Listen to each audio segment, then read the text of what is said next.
This lesson, we're going to talk about creating a customized health plan for you or potential clients, friends, and family. So let's get into it.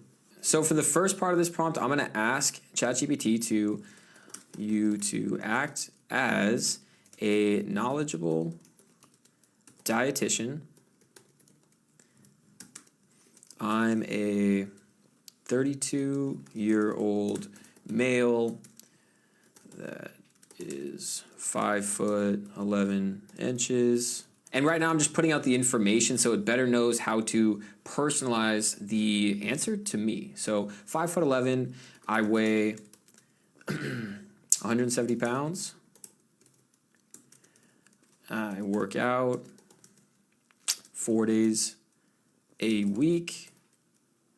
And I'd like to lose 3 pounds of fat a month by being in a caloric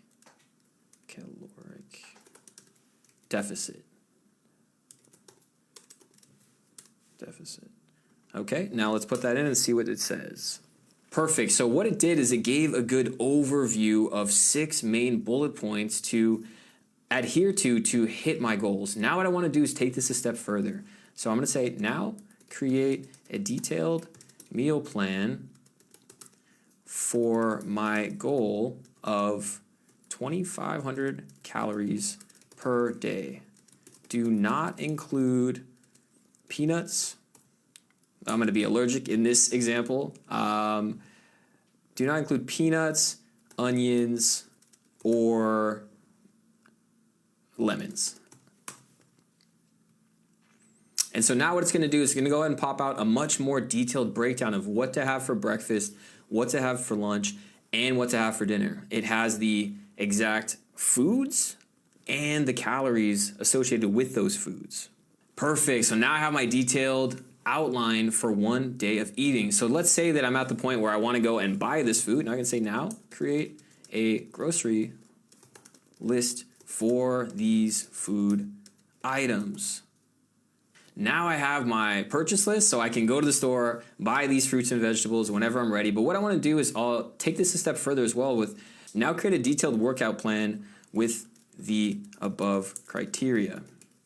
So it knows my goals, it knows my specific, it knows my demographic, and now what it's doing is it's putting together a detailed weekly schedule that I can now use as a fully fledged put together workout plan, just like as if I hired a personal trainer. Now we have our detailed workout plan for the week, and you can get specific with this one as well. You can remove certain exercises or add other exercises into this. Now, lastly, what I want to do is create a schedule for the rest of my week that involves activities, work, meditating, and journaling. So create me a schedule for the week that includes time to journal, work, go to the gym, meditate, and hang out with friends. And boom, as this is still generating, we have an entire health routine to follow for fitness. We have a meal plan and we have our grocery list all made within just a matter of minutes. So I'm excited to dive into the next ability and functionalities that we can get into in the next lesson.